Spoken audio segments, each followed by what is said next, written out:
Yongki malam ini tidak bisa tidur. Dia penasaran apakah rencananya agar Miftah dan Safira bisa tidur sekamar berhasil atau tidak. Tetapi Yongki tidak berani menceritakan perihal taktiknya pada Indria sebab istrinya akan marah padanya. Mas, kalau kamu diam begini aku malah curiga loh. Pasti ada sesuatu yang tidak beres, tegur Indria. Tidak ada apa-apa kok.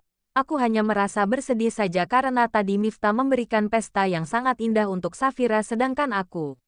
Sungguh pernikahan yang menyedihkan, jawab Yongki. Indria merangkul suaminya dari belakang, kemudian mengecup pipi Yongki dengan mesra. Yang penting kan sah, dan kita sekarang hidup bahagia, bujuk Indria. Benar juga sih, daripada Miftah pernikahan megah tetapi tidak bisa berkutik pada istrinya. Yah, semoga saja rencanaku berhasil sehingga Safira bisa luluh, jawab Yongki keceplosan. Rencana apa? Tanya Indria penasaran. Rencana, apakah tadi aku bilang seperti itu? Ah, istriku yang cantik ini pasti salah dengar, elak Yongki. Mas, aku tidak suka jika kamu menyembunyikan sesuatu dariku. Cepat katakan rencana apa yang kamu sarankan pada Miftah. Sela Indria memaksa. Yongki menghembuskan napas berat. Dia memang terkadang sering keceplosan membuat dirinya dalam kesulitan sendiri. Sekarang gini ya, Miftah dan Safira kan sudah menikah. Dan kita semua tahu jika Miftah begitu mencintai Safira. Masa iya mereka akan hidup serumah tetapi seperti dia orang asing. Makanya aku menyuruh Miftah menjual rumahnya sendiri dan tinggal kembali bersama ayahnya. Dengan begitu selain menemani masa tua ayahnya juga bisa membuat dia mendekati Safira. Pastinya Safira tidak akan berani menolak jika ada mertuanya.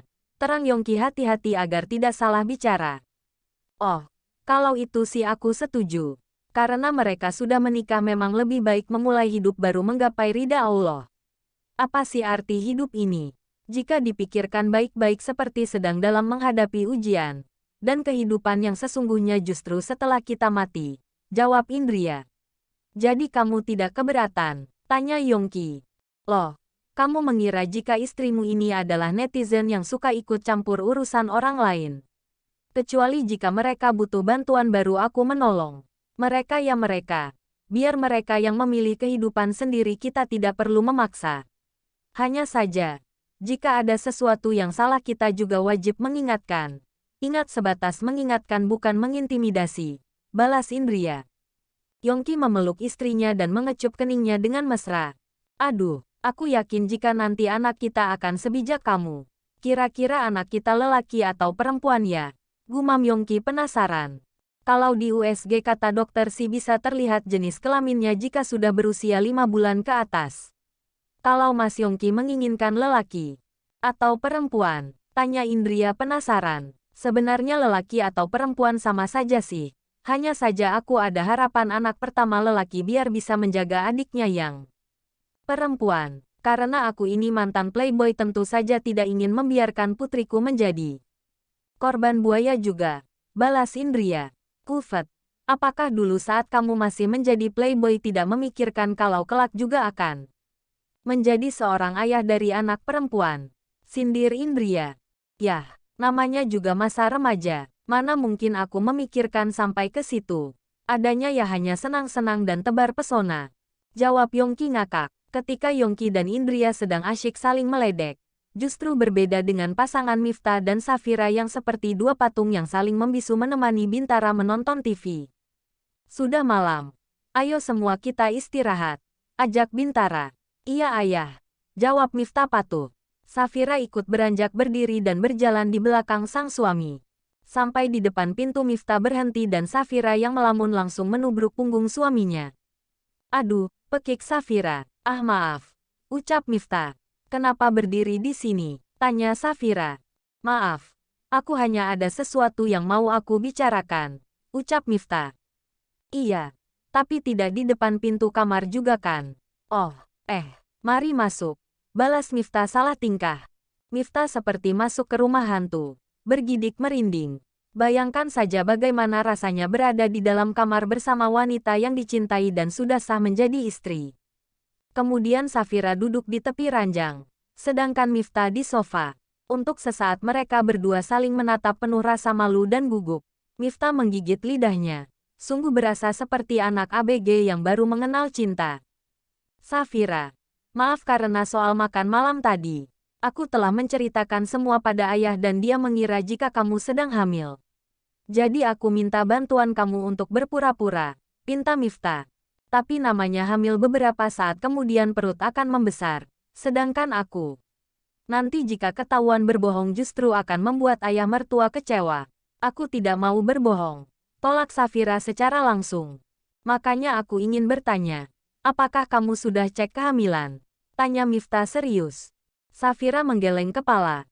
Entah kenapa membicarakan hal seperti ini terasa sangat memalukan. Besok pagi kita cek ya. Bujuk Miftah. Kalau aku tidak hamil.